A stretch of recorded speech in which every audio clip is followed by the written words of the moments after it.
Hey, greetings web swingers, and welcome to a very special episode of Total Geek Out Gaming Reviews. Dang it, Spider-Man, today we're going to be playing Spider-Man 2. No, not that one. Not that one. Oh god, most definitely not that one. Nope. All in time. But the greatest one of all, Spider-Man 2, the Sam Raimi one. Cool thing is, I actually met Sam Raimi. Oh, it was so amazing. Oh yeah, I'm so excited for this because it's one of my childhood favorites. So get ready for a hilarious, entertaining, and in-depth review that'll have you laughing, cringing, and just itching to grab your Spidey suit. So without further ado, let's swing into the tangled webs of Spider-Man 2. Okay, first things first. Story. Spider-Man 2 weaves a narrative that's more tangled than Spider-Man's web. And I mean that in a good way. Tobey Maguire, Spider-Man 2 is such an amazing movie. And heck, this is usually when tie-in movies are terrible. But this one was amazing. It does follow the movie story, but it does diverge in many ways, where Peter Parker struggles to balance his personal life and his superhero duties. It's not an easy feat. Tell me about it. How do you do it, Peter Parker? How do you do it? Like, wow. Everyone whines and cries about freaking the new face for Peter in the newer Spider-Man games, which I could see why, because yeah, the original face was better, so what can I say? They did fix it in the second one though, but I swear they made Peter Parker look like freaking Clark Kent in this. Why does he have his glasses and that big ass freaking sweater that makes him look 300 pounds? The sweater's not a big deal, but the only time he has glasses is in the gameplay cutscenes. He doesn't have them in the other CGI cutscenes, and he doesn't lose his powers in the game. So what the heck? That's the whole point. He had the glasses in the movie. He didn't have his glasses for very long, and the only reason he uses his glasses is because he was losing his powers. But in the game, he doesn't lose his powers. So why? Why? That doesn't make sense to me. And of course, right at the end of the game, when you're fighting Doc Ock, he doesn't have his glasses. So what the heck is going on here? It would look so much better without the glasses. Okay, back on track now. That little diversion of me freaking out about his glasses. Like, you're not Clark Kent. Anyway. Peter Parker struggles with his dual life, but the game does pull it off with finesse. You'll be swinging in from heartwarming moments to intense showdowns with iconic villains like Doc Ock, Shocker, and Mysterio. Oh, speaking of Mysterio. Mysterio? I think I had a bowl of Mysterios for breakfast. Man, they must have had a blast making Mysterio, because his funhouse or whatever, that was pretty cool. And making Mysterio like an alien or something, even though that press conference or whatever, it said Quentin Beck has a special announcement or something. Like, Quentin Beck, what are you doing? Your name's right there. And also, like, right before he becomes Mysterio, he does that competition with Spidey, more or less wearing his original outfit with like a jetpack. Oh man, I remember like when I was a kid playing that. I couldn't beat it, so I was asking my friends at school, I was like, can you beat this? And no, it's really hard. Oh, that was such a pain. Same with the train fight and the warehouse fight. And also the lab fight. The machine is doing its going out of control thing. Oh my god. As a kid, oh jeez, I freaked out so much on that. It was hard as hell. And my mom was it's like, Spider-Man's hard, okay? Even revisiting it for this review, still is. I swear I got like PTSD or something from it, because oh man. Get out of here, my god. Even nowadays, it took me a few times. Childhood memories. While Peter's doing all of that, he's trying to keep his grades up, keep a job, and trying to be with Mary Jane, all while getting flirty temptations from Black Cat. Which I'm like, Peter, have you seen MJ in the movies? No knock on MJ or Kirsten Dunst or whatever, because don't get me started on the MCU MJ. No. That is Michelle, not MJ. Zendaya, she's good. I like Zendaya, she's good. Shake It Up, it's awesome. Greatest Showman, awesome. Michelle, no. Nothing wrong with her like performance or whatever, just she's Michelle. She ain't no MJ. She not Mary Jane Watson. No. MJ, you're kind of a cheater. And also with Black Cat as a kid, can you talk early puberty?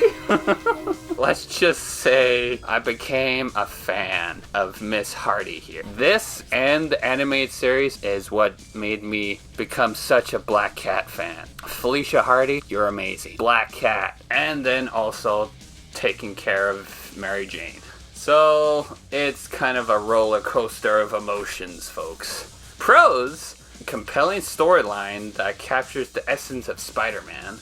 We got little snippets of the movie here and there, but to be honest, I think the game actually kind of has a better story than the movie. When the game is following the movie, it's okay. But when it's kind of doing its own thing, all over the place, in a good way. Also, there is this one moment where, right at the beginning of the game, where you're saving this one civilian. Oh my god, the briefcase! What the hell's in the briefcase, lady? I'm sorry, I can't really talk about it. And then there is when you fight Rhino, and you defeat him, he's... Oh no, the boss is gonna kill me. Who the heck is your boss? There's no explanation to any of that. I was like, what the heck is going on here? So there are parts that don't really line up. There's kind of pieces that go nowhere. That was part of the cons. Pacing issues in parts of the game and occasional repetitive mission structure. In between missions, because you have the hero points, you have to deliver pizza or take pictures for the Daily Bugle. And that's another thing. Why are all these missions timed? Everything in Spider-Man is timed for something. Makes sense, timed for pizza missions. I don't know why he's timed for the Daily Bugle missions. And the MJ missions, I guess, kind of makes sense. But everything is timed. Come on! And especially when you get in the later stages, pizza missions? Oh my god. How the heck does he expect you to get all across town in like, what, a minute and a half or something? And expect him to deliver pizzas without spinning around 4 or 5 pizzas? Are you kidding me? Oh god, ridiculous. Same thing with the Bugle missions, where you're freaking timed to get pictures, and of course the icons are in little places where you can never really get them, because, oh my god, how the heck? MJ, you have to get across town in 30 seconds. Girl, are you kidding me? This is a Spider-Man game, not a Flash game. Oh, we need a Flash game, that'd be awesome. But can't forget the man, the myth, the legend, Mr. Bruce Campbell, the narrator of this game. Oh my god, Bruce Campbell in this game is fantastic. He teaches you how to play the game, but in the most unique and funniest way. Oh my goodness, so funny. He makes fun of you for sucking. Just like when in the first game, in the tutorial, yeah, he basically did that. He does the very same in this. And hell, he just elevates it also. Moving right along, let's talk jumping. Hold down the jump button and you'll charge your jump. This yellow bar shows how strong your jump will be. Okay, now you know how to jump. Now go jump in a frickin' lake. And then there's other times where you can just mess with Bruce. You're first jumping off the building, and he tells you to jump. I mean it, just jump. Hey, I wouldn't tell you to do something dangerous and life-threatening, would I? Come on, go ahead. What are you, chicken? And then when you finally do jump... You always do what people tell you. You know, there's a word for that. Loser. So what now, wise guy? Just a little friendly advice. You're gonna want to shoot out a web line to save yourself. Anytime now, that pavement's not getting any softer. Pull the swing trigger.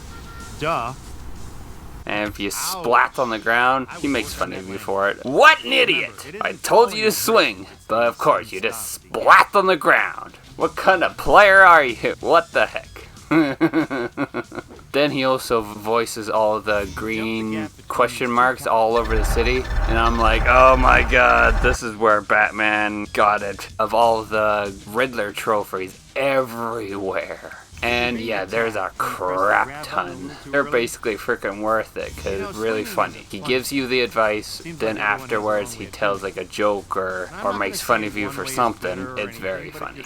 Bruce Campbell just adds an extra awesomeness to the game. It's the case, baby. Look at it. Look at it. Look at it. It's so beautiful. Doc Ock in the eye there, and the Xbox was like, ooh, yes, Batman 2. And then on the back, Doc Ock looking all menacing. And heck, when I was a kid, I remember looking at the pictures and just imagining what it would be like playing this. As I would remember sitting in my grandparents' car, just looking at the boxes and just reading everything in the box, or on the box, while waiting for my grandparents to like do errands and stuff, because I would be just sitting in the car, because this before phones, so didn't have anything else to do, so I had to read the box. And heck, this is still the same one I've had for like 20 years. Oh my god. But unfortunately there ain't no manual. Yeah. Oh well. I also remember watching the trailer at the library, because me and my mom would go to the library because we didn't have a computer at home yet. I would crank the volume way up. And then everyone would get mad at me. I was like, turn it down! Well, yeah, because there's other people there at the library, so just watching the trailer, I'd be like, oh, it's so amazing. Okay, now let's swing into the swinging mechanics. Now this is basically where every other Spider-Man game has been based on. Everyone thinks it's sent from God, but there are pros and cons to it. I gotta say, swinging through the city as Spidey is an absolute blast. It's like being a kid on the playground, but except monkey bars, it's skyscrapers. It's awesome. The fluidity and the freedom of movement are top notch. Swinging from building to building never gets old. Especially when you're on normal swinging. You go swinging web to web. I actually like that so much better. Everyone does web jump web. Like where you swing, you jump off, and you shoot out another web. That's okay. But I actually like where you shoot out a web, you swing on it, you shoot out another web, but you're still hanging on to the other web, where you can slingshot yourself forward. It's so awesome. It's like, yeah, it's so much better. I think anyway. So it's the closest feeling you'll get to being a real superhero without actually having to be bitten by a radioactive spider. Because spiders are nasty. Which is weird, because I like Spider-Man, but I don't like spiders. Heck, that was the problem when he originally came out, because everyone's like, oh, people don't like spiders, but Spider-Man's real popular, so... Pros, fluid and exhilarating swinging mechanics, freedom of movement in the open world environment. Cons, the swinging is not very accurate. You'll be swinging into a whole lot of corners and just smacking into walls like Toby did. And heck, you'll just be swinging in opposite directions, but like, supposed to be going that way. No, I'm going this way. When it works, it's actually quite relaxing. So sometimes you can just go swinging about, clear your head when it works. Yeah, but the swinging works when you're not timed. But of course, this game is timed a lot. So when you have to get somewhere in a hurry, good luck. Oh my god. Drive yourself bonkers. Okay, now let's jump into some combat. Spider-Man 2 doesn't pull any punches when it comes to kicking bad guy butt. The combat system is as satisfying as a perfectly timed whip to the face. From unleashing a fury of punches to using all kinds of web attacks to disarm your foes. Every fight feels like it's straight out of a comic book. And this was also before the Arkham games. And of course, Spidey has to get in his one-liners that he dishes out during battle. So it's definitely worth the price of admission alone. Pros, dynamic and engaging combat system is satisfying variety of moves and abilities. You can kick all kinds of butt. Cons, the combat can be repetitive and you basically fight the same enemies over and over and over. And the camera does have issues when in combat sometimes. It's like, freaking, where the heck you going, camera? And also Spider-Man kind of reuses a lot of his quips. Oh heck, throughout the whole darn game, they just reuse the same things over and over and over. It's like, oh my god. The whole voicing in it, I just gotta ask, were you okay with voicing this game? The voice Toby does, hell, freaking everyone does, is really phoned in. Sorry, I'm running a little late, MJ. I've gotten used to it. It was great seeing you and Harry again the other night. Yeah. Anyway, I brought you the ticket for my play. Hello, I am Spider-Man. This is Maya, this is the city I protect. The city I love. Mary Jane, I love Mary. Oh my god, Toby, put some emphasis into it. Jeez, everyone's freaking asleep voicing this game. Come on, someone slap him across the face. Wake up! Now, let's talk about visuals, shall we? Spider-Man 2 doesn't have the shiniest graphics like newer titles. But don't let that fool you. The city of New York feels alive and bustling from the streets to the towering skyscrapers. And while the character models may not be detailed, oh my god. Yeah, let's just say the graphics on this didn't age too well. Some of the character models, oh my god, they're darn near Tomb Raider. It's like, oh my god, are you Lara Croft? PS1 era? Someone's gonna poke an eye out with those. But I get it, it was like on the original Xbox. The first game kind of had better looks, but again, they kind of had to be like, okay, which one are we gonna have? Good looking models or open worlds? So yeah. And also at the time, they didn't really have the big beefiness of like PS5 or Series X or whatever. It was just original Xbox, so. But when you're high up in the skyscrapers, swinging through the city skyline, you won't notice it. But swinging through the city of New York skyline is a sight to behold. Just try not to get distracted by the view while you're swinging around. Trust me, it's harder than it looks. Especially back then, because open worlds wasn't really up to that extent. Pros, vibrant and immersive open world environment, iconic representation of New York City. Cons, aging visuals compared to modern titles. Occasional texture pop-in and draw distance issues. As I said, it's pick and choose your poison. And now, the time you've all been waiting for. Spider-Man 2 on the original Xbox swings in at a 4 out of 5 webs. It's a truly classic Spider-Man game. Hell, superhero game in general. But it's definitely not a game you want to complete. It's like, I ain't no completionist. So, just play it normally. It's truly entertaining and one you'll want to come back and again and again and again and show off to future generations. Toby is definitely my Spider-Man. So dust off your Spidey suit, grab your mask, grab a slice of pizza, and what the heck, grab your black cat also. Well folks, that wraps up Spider-Man 2 on the original Xbox. So I hope you enjoyed this swing through the city and reliving the glory days of the early 2000s gaming. Until next time, keep whipping webs, keep saving the day, and always keep on geeking out. Excelsior!